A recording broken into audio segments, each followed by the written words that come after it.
Hello everyone, welcome to the channel. This is GB and I'm going to show you how to utilize an external hard drive to boot your Mac. As you can currently see, this Mac is running from Macintosh HD, the internal hard drive, but I want to run it from the external SSD, which is not part of the computer itself. Let me show you how to do it now. First thing you want to do is go to this Apple logo on the top left center and click on System Preferences. Here you can type in Startup Disk and you can see that the bottom part is highlighted, or you can simply click on it.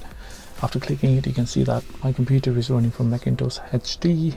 It might be grayed out because the lock is in place. Unlock it using your computer password and press unlock.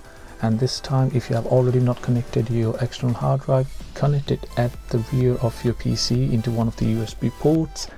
And once you have done that, it will appear here on the menu.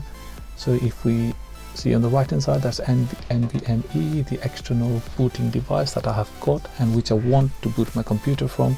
Click on this one, and once you have selected this device, all you have to do is now click on the restart button and your computer will restart, and then it will boot from this external drive.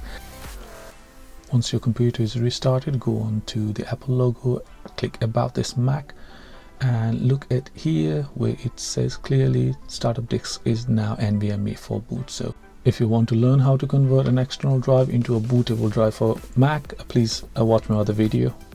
If this video helped, please like this video. Don't forget to subscribe and hit that bell icon for more updates like this. Thank you for watching, guys. Bye.